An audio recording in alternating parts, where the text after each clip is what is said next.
big goal with our kids is to make sure that they're successful. We can set the stage for their success. We can also set the stage for their failures. So one of my biggest things is make sure you're making your kids feel that they are important. Show them respect. Help them be as successful as absolutely possible. I do use Love and Logic with my husband, and let me just tell you, it's really changed our relationship in a really positive way. We've always had a strong relationship. But I also use it with my little girl. And to the point that my neighbors say, oh, the Love and Logic mom, well, your natural consequence is, because when she was 2 and 3, that was the language I used a lot. Well, they've got a little niece who's about 4, and she's having some behavioral issues. And it's really funny because they said, we are so appreciative of the fact that you really worked with your daughter, because based upon how you've modeled the behavior, we're able to use the way that you treated your daughter in a respectful way, we're able to use those same strategies with our niece. And they keep her 2 or 3 times a week in the afternoons, and so she's, been at daycare all day, and she's a little wide open. So I'm with Tammy on this. Miss Barrow introduced me to the Love and Logic book, and it really helps. I bought the parent version. Parent version wasn't as good in my opinion. She did buy the one for the teens, so it may be a little different. But the Love and Logic, you can apply in any situation. It's just fantastic. So you still have that one kid who is out of sync. And just it's really difficult to get your day going and really difficult to continue on with the lessons that you've planned. So one of the things that is the most important thing you can do is keep behavior documentation on your kids. We've all been discussing about all the extra legislation and all of the extra assessments we have to do, and with the Read to Achieve with 3rd grade students, how that's going to impact our teaching. And honestly, we don't know how we are going to get it all done, except we've just got to push through and do what we can. So you've got this kid who's out of sync, and you've got to collect behavior documentation on that child. Behavior documentation doesn't have to be any huge amount of thing. I sent Miss Vandy a 1-page document. It was a Word document, and gave you, I think, 3 or 4 different suggestions on how to set it up. A lot of times we take behavior documentation daily, and we focus on the different behaviors that our kids typically demonstrate. We also focus on positive behaviors that they demonstrate, such as following directions, being on task, completing their work, being respectful, being helpful. Because just like as Ms. McGee was saying, if we mark only the negatives, they're not going to have anything positive to work for. And I've got some kids who just get so focused on having just positive behaviors that maybe if they blurt it and I make 1 mark, some of them will melt down. Now, honest to goodness, teachers, you guys have been a great audience, but teachers, when you go to conferences, are usually the ones who are the biggest talkers. And it can be really difficult to hear what's going on because, we get together, we want to share our ideas. So teachers aren't necessarily the best audience, So if you think of yourself when you're in a situation, and you've got these kids who are, doing a little blurry, is it really something to address? You might address it with them off to the side, but then if you've got a kid who just is constantly blurting, and it is getting to the point where it's interrupting the learning of your kids, it's interrupting your train of thoughts while you're teaching. One of the things we've done is we put a little sticky note on the kid's desk, and whether or not I point to something on my board, instead of saying you're blurting, you're blurting, you're blurting. Well, some of my kids need to hear that. Make a mark. Make a mark. It's taking the responsibility off of me, and it's causing them to focus on what behavior they are doing, and they're having to document it. And then we've talked about the behaviors they've documented. It's like, and it might be they had me for math from 10 to 11. You've had 15 blurts in this time. Tell me what's going on. And maybe the kid's really excited about the topic. Maybe the kid is trying to avoid what's going on, so they're trying to interrupt it in any way, shape, or form. But I'm putting that responsibility of documenting on the child. So it might be really frustrating for me to have him interrupting my learning or my teaching and the other kids' learning. But I'm taking documentation because I can take that Post-it note with 15 tally marks on it and somehow or another write down, and that might be documentation that the parents need. Maybe there's some other support that you can get once you have that documentation. The biggest reason why should you collect behavior documentation is to determine if the observed behaviors are problems behaviors and need to be replaced. So if you say, man, I've got this kid and he drives me nuts. He won't stop talking. He's always touching people. It is constantly all day, every day. I've had my friends who are teachers in the regular schools, and they've come to me and they said, these are the things. Okay, well, when's it happening? Well, all day. Well, when all day? Is it during reading? Is it during math? What about writing? 9 times out of 10, if we've got a kid who is going to have a behavioral issue, it's during writing. And it's because they get so overwhelmed by putting their thoughts to paper. A lot of our kids have occupational therapy needs, so getting their thoughts through their hand and then getting that physical writing task is just overwhelming to them. So determining when those behaviors are occurring. Once you start collecting your data, you can see whether or not those behaviors are all the time, or if those behaviors are just during writing, or if you're seeing things just during math. Well, maybe it wasn't anything you noticed until you started teaching a unit on fractions, and that kid has no concept of fractions. So behavior documentation will really support your ability to determine what the problem might be and when it's occurring.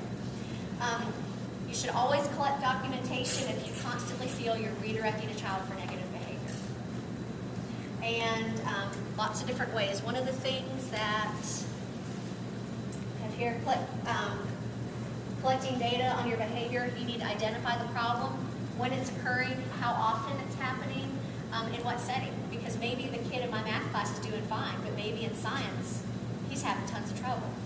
Maybe he's doing fine with Miss Barrow, but then when he goes to PE, that's when he's showing out. Is it transitions? Is it during meal times? Is it when there's less structure, more structure, independent work? So lots of different types of behaviors that you can really look at. And the main thing too is, how do you react? Does this kid really want some attention and you're reacting and entering in that power struggle? Is that kid getting what they want? Are they trying to railroad your lessons because it's too hard for them? All right, so documentation forms. Like I said, I've had kids, I put Post-it notes on their desk, you're blurting, you're blurting, you're blurting. Or I might have something up on the board, it might be the letter B, and I just touch the B and they know that's their signal, but that's something I've predetermined with them. What I have here is just an example of a form you could use. Just put the behavior down the left side, so if they're off task, if they're blurting, if they're out of their seat, non-compliant, if they're being physically aggressive, if they're being disrespectful to you, whatever the behavior is, you can document one behavior, you can document 10 behaviors, but really specifically hone in what is it that you're observing. And then across the top, I said, during transition, so is it when we're going from my classroom to another classroom? Is it from, taking a restroom break to, go out to recess? When are those times? Is it in a large group, a small group? If it's individual work, if they don't feel successful, they're going to show out to avoid the work. Are they working in the workbook? Is it paper, pencil, pads, reading aloud, reading silently? Something else, I'll tell you, I did a functional behavioral assessment on one of my students, and one of the things that we noticed from that was that she was really struggling during math and writing times. Well, we did some academic testing, and her academic testing came back as her lowest areas of need were math and writing. Well, duh, it makes sense, and I've been teaching for 12 years, but it took looking at this information and going, oh, well, it's a lot harder than I thought it was for her. So that caused me to step back and really look at what I needed to do to make her more successful. And I'll be honest with you, telling her grandmother I goofed up really helped a lot to further our relationship. And then so we've just made plans educationally what to do. So you can go ahead and put the topic of learning. Specific times during the day, because you'll notice that there are specific times during the day you're going to see more of these behaviors than not. There are some different forms on the web that and I'll be honest, I meant to, but I didn't do. Go back through and check that these are live links. But there are some different, if you do a search for behavior documentation, you can get so much and become so overwhelmed. The simpler, the better. I think I've got another one here, more web resources. But the document that Ms. Bandy attached had just pretty similar to the documentations the forms I put up there.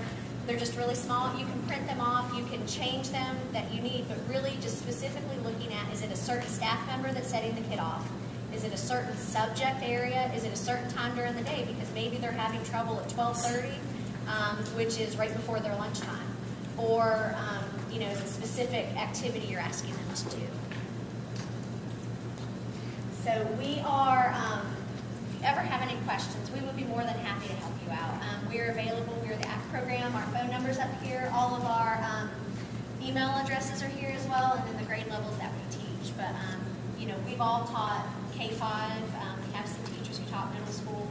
So, you know, it all is pretty, it applies across the board. But if you ever need anything, please don't hesitate to help. You know, your teams that you're working with, your cooperating teachers, when you start teaching and you have that grade level team, those are your supports, and, you know, bounce your ideas off of them, because you may not notice something. I know if I'm really stressed out, Ms. Barrow notices, and she's able to intervene in a way that's really helpful and appropriate, and that also calls attention that I need to chill out, maybe take a break myself, and she helps redirect how I need to be working with my kids. But we're here if you ever need anything, and we thank you for your time. Thank you.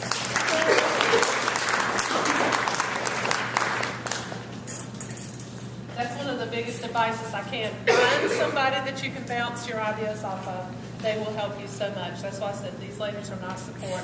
I didn't really tell you what ACT is, besides assisting children together. It is a public, separate day treatment program that we have in Catawba County. The school serves students from Newton Conover, Hickory City, and Catawba County. Any of the students that have severe behavior problems, they have to be identified at their school, and there's a whole application process.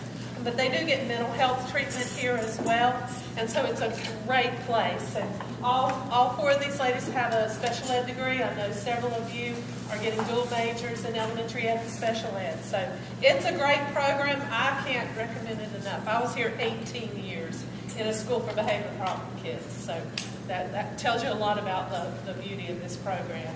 And if you're interested in seeing the Love and Logic book, I have a copy in my office at LR, so if you want to drop by and just borrow it, I don't mind you doing that at all. Remind you that our next meeting is October the 17th. It'll be at Maiden High School, and I'll send you the directions for that.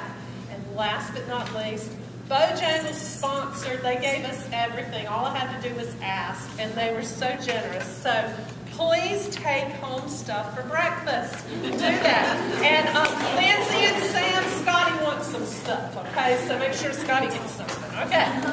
Anybody have anything else? All right, thank you very much. Thank you.